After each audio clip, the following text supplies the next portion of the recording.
कक्षा 12 अर्थशास्त्र पाठ 1 अर्थव्यवस्था का अर्थ और उसके प्रकार। इस भाग में हम लोग ये पढ़ेंगे। अर्थव्यवस्था वह संरचना है जिसके अंतर्गत आर्थिक गतिविधियों का संचालन होता है। आर्थिक गतिविधियाँ या आर्थिक क्रियाएं कौन कौन सी होती हैं ये हमने पहले भी बताया है। उत्पादन, उपभोग, निवेश और विनिमय। तो वो जो आर्थिक गतिविधियां हैं जिनका संचालन होता है, उत्पादन, उपभोग, निवेश, विनिमय अर्थव्यवस्था की आधारभूत आर्थिक गतिविधियां हैं। बच्चों, इस भाग में हम पढ़ेंगे कि अर्थव्यवस्था क्या होती है। आप सबको पता है मनुष्य की समस्त आर्थिक क्रियाओं का अध्ययन एवं विश्लेषण करने वाली विधा क्या कहलाती है? अर्थशास्त्र कहलाती है। और इसका व्यवहारिक पक्ष ही अर्थव्यवस्था है। अर्थव्यवस्था की अगर हम संधि करें तो अर्थ प्लस व्यवस्था, यही तो होगा ना। तो अर्थ का मतलब होता है आर्थिक क्रियाएं और व्यवस्था का मतलब होता है संगठन, अर्थात ऐसा संगठन जहां आर्थिक क्रियाओं का अध्ययन किया जाए उसे हम अर्थव्यवस्था कहते हैं। दूसरे शब्दों में अगर हम इसको समझना चाहें तो वह स्थान जहां आर्थिक क्रियाएं संपादित की जाती हैं वो वहाँ की अर्थव्यवस्था हो जाती है। जैसे भारत में आर्थिक क्रियाएं अगर होती हैं तो उसको हम भारतीय अर्थव्यवस्था कहते हैं, इंडियन इकोनॉमी जिसको कहते हैं। अमेरिका में होगी अगर यही आर्थिक क्रियाएं तो हम अमेरिकी अर्थव्यवस्था कहेंगे। वास्तव में आर्थिक क्रियाओं का जहाँ संपादन होता है वो वहाँ की अर्थव्यवस्था हो जाती है। अब अर्थव्यवस्था वास्तव में एक ऐसी प्रणाली है, ऐसी बल्कि कहो मानवकृत प्रणाली है जो मनुष्य के द्वारा ही निर्मित होती है। ऐसी प्रणाली है जो समाज में उपलब्ध साधनों का, जितने संसाधन हमारे समाज में उपलब्ध हैं उन समस्त संसाधनों का दोहन करके नए संसाधनों का निर्माण करती है और इसका विकास जैसा मनुष्य चाहता है वैसा ही इसका विकास करता है। तो अब हम ये देखते हैं कि अर्थव्यवस्था जो है वो कितने प्रकार की होती है।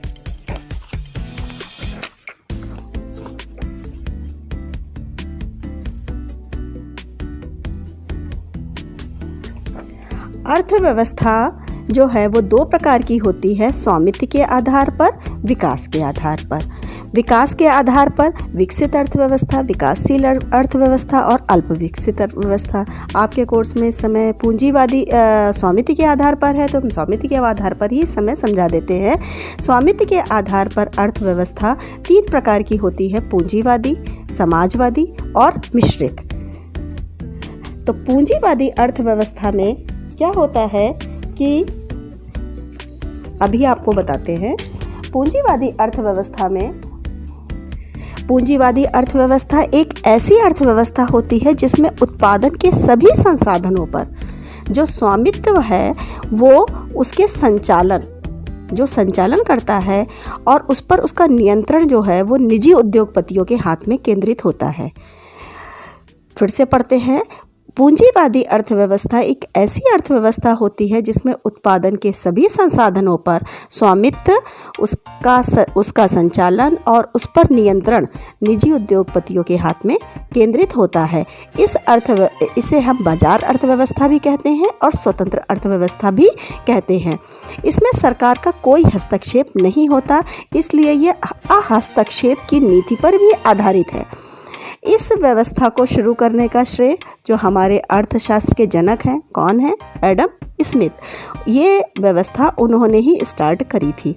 पूंजीवादी अर्थव्यवस्था के जो देश हैं वो अमेरिका, इंग्लैंड, कनाडा, मैक्सिको इत्यादि कई सारे देश आ जाते हैं।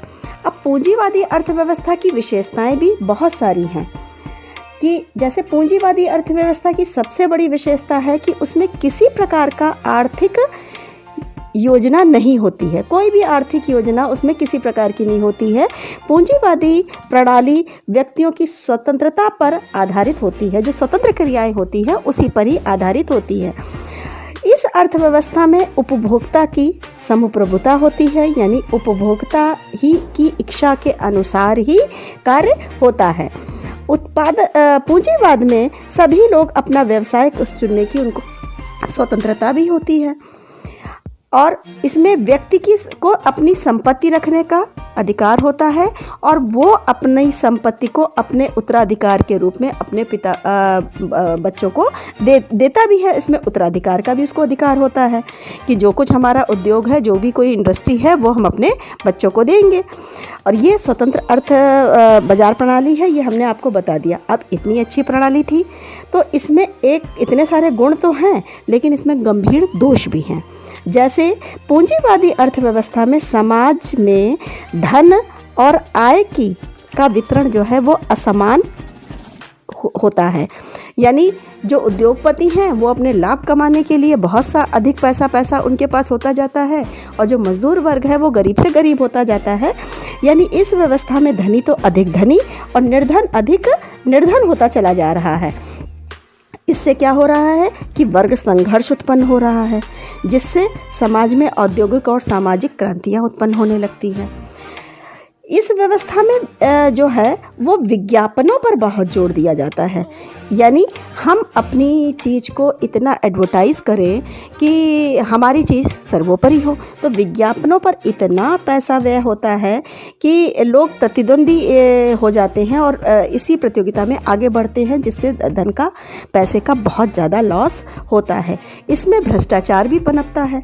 कैसे? ये लोग राजनीतिक जो नेता होते हैं उनको जो है ये पैसा ले दे के जो है अपने पक्ष में काम कराने के लिए सोचते हैं, इससे भ्रष्टाचार बढ़ता चला जाता है। अब इसके बाद क्या आता है कि पूंजीवादी अर्थव्यवस्था के बाद हमारे समाजवादी अर्थव्यवस्था।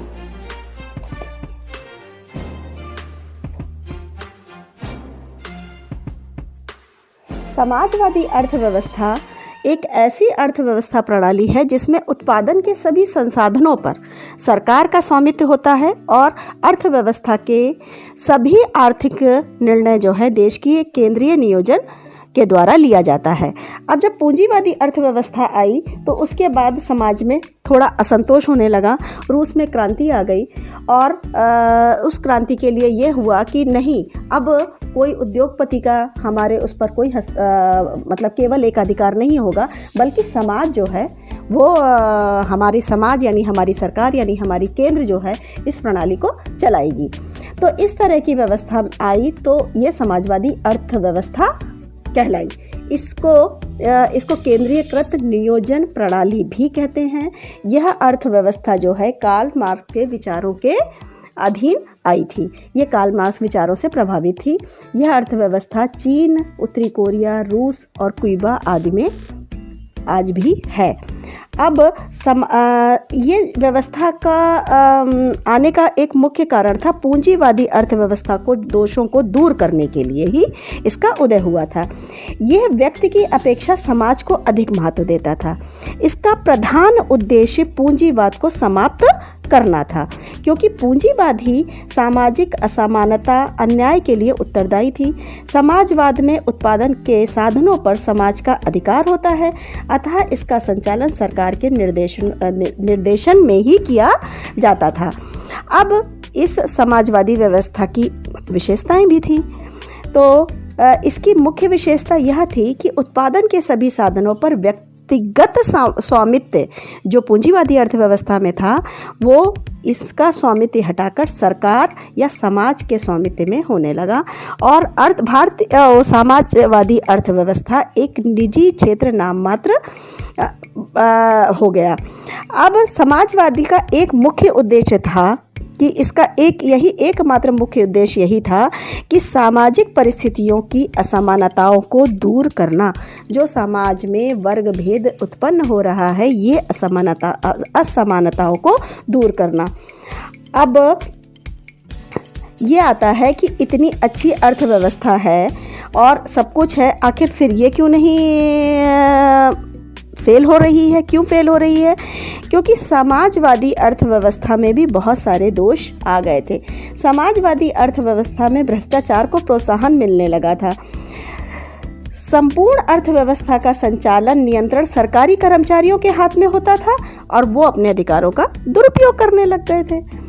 उपभोक्ताओं को क्या होता था, जो सरकार द्वारा निर्मित वस्तुएं थी उन्हीं का ही उपभोग करना पड़ता था। वो मन होता था तब भी करते थे और नहीं मन होता था तब भी उनको करना पड़ता था। इस समाजवादी अर्थव्यवस्था में नौकरशाही का वर्चस्व हो रहा था कि जो सरकार के एम्प्लॉई ऑफिसर्स कहते थे वही काम हो रहा था। इस तरह से समाजवादी अर्थव्यवस्था भी जो है वो थोड़ा फेल हो गई। अब आते हैं हम मिश्रित अर्थव्यवस्था की तरफ। मिश्रित अर्थव्यवस्था वह अर्थव्यवस्था है जिसमें उत्पादन के सभी संसाधनों पर सरकार और निजी उद्योगपतियों दोनों का स्वामित्व रहता है, यानी दोनों का अपनी अपनी सहभागिता रहती है। यह पूंजीवादी और समाजवाद के बीच का रास्ता है एक तरह से। इसके प्रतिपादक जो थे जॉन मैनार्ड कीन्स थे। यह समाजवाद जो मिश्रित अर्थव्यवस्था थी ये कीन्स के द्वारा प्रतिपादित की गई थी। मिश्रित अर्थव्यवस्था में हमारा भारत देश भी आता है, नॉर्वे, स्वीडन इत्यादि बहुत सारे देश मिश्रित अर्थव्यवस्था में आते हैं। मिश्रित अर्थव्यवस्था पूंजीवाद और समाजवाद के गुणों का मिश्रण है। मिश्रित अर्थव्यवस्था में का प्रतिपादन का मुख्य उद्देश्य यही था कि पूंजीवादी और समाजवाद के जो दोष थे उनको लगभग समाप्त किया जाए। किसी तरह से उन दोषों को समाप्त करने के लिए ही ये एक तरह से मिश्रित अर्थव्यवस्था लाए कि भाई उद्योगपतियों में को पूरा स्वामित्व दिया जाए या सरकार को पूरा स्वामित्व दिया जाए। वो भी फेल हो रहा है तो क्यों ना ऐसा किया जाए कि दोनों को थोड़ा थोड़ा दिया जाए। इससे हमने मिश्रित अर्थव्यवस्था की उन्होंने जॉर्ज मेनार्ड कीन्स ने इसका प्रतिपादन किया। अब मिश्रित अर्थव्यवस्था की भी बहुत सारी विशेषताएं थी। इस विशेषताओं में क्या था कि ये निजी और सार्वजनिक दोनों क्षेत्रों में एक साथ काम करती थी। सरकार द्वारा निजी और सार्वजनिक जो क्षेत्र थे अलग अलग निश्चित कर दिए जाते थे। उन क्षेत्रों पर ये पूर्णतः अपने अपने काम करती रहती थी। उसके बाद क्या था कि इनका उद्देश्य क्या था। मिश्रित अर्थव्यवस्था का मुख्य उद्देश्य जो था वो लाभ कमाना भी था और समाज कल्याण करना भी था। यह लाभ का उद्देश्य इनका सिर्फ उस सीमा तक ही था जब तक उनका सामाजिक कल्याण का उद्देश्य आर्थिक और विकास की प्रतिक्रिया पर प्रतिकूल प्रभाव न डाले। यानी लाभ कमाना जो है वो वहीं तक उन लोगों के लिए उचित था जब तक सामाजिक कल्याण का कोई भी बंदा उसमें परेशान न हो रहा हो। यानी सामाजिक कल्याण को भी इन्होंने बराबर का प्रेफरेंस दिया। इसके अंतर्गत 3 क्षेत्र आते थे, सार्वजनिक, निजी और संयुक्त क्षेत्र। 3 क्षेत्रों के अंतर्गत इसमें कार्य होता था। अब किसी भी चीज़ के 2 पहलू होते हैं, कुछ अच्छाइयाँ होती हैं तो कुछ बुराइयाँ होती हैं। तो मिश्रित अर्थव्यवस्था में भी कुछ दोष थे कि यह मिश्रित अर्थव्यवस्था के जो निजी क्षेत्र थे वो स्वतंत्र थे। इस अर्थव्यवस्था में कभी कभी निजी क्षेत्र इतना अधिक शक्तिशाली बन जाता था कि वह आर्थिक नियोजन को ही समाप्त कर देता था। कभी कभी यह अर्थव्यवस्था ऐसी हो जाती थी कि ना तो स्वतंत्र व्यवसाय में लाभ प्राप्त हो रहे थे ना ही नियोजित अर्थव्यवस्था में। इस तरह का भी काम होने लगता था। सार्वजनिक क्षेत्रों में लाभ प्राप्त करने का उद्देश्य नहीं होता था। उत्पादन में प्रायः घाटे की स्थिति बनी रहती थी क्योंकि वो ये सोचते थे हम लाभ नहीं कर रहे हैं, हम केवल समाज कल्याण करेंगे। तो क्या होता था, समाज कल्याण को करने के चक्कर में उनको घाटे का होने लगता था। अब उनका भार करों के रूप में कौन देती थी? जनता देती है। अब उसका भार जो है जनता के ऊपर सरकार डालने लग गई। तो मिश्रित अर्थव्यवस्था ना तो पूंजीवादी थी ना ही समाजवादी थी। यह व्यवस्था व्यक्तिगत संपत्ति रखने की आज्ञा देती थी, परंतु उस पर राज्य और सरकार का नियंत्रण रहता है। तो इस तरह से ये जो है कुल मिला के व्यवस्था एक इस तरह की कही जा रही थी कि ना इधर चल रही है ना उधर चल रही है। लेकिन फिर भी पूंजीवादी और समाजवादी अर्थव्यवस्थाओं को देखते हुए निष्कर्ष रूप में यही कहा जा सकता है कि यदि आर्थिक नियोजन और उसकी नीतियों को सतर्कतापूर्वक क्रियान्वित किया जाए तो इस अर्थव्यवस्था के दोषों को समाप्त कर आर्थिक विकास में वृद्धि निश्चित रूप से की जा सकती है।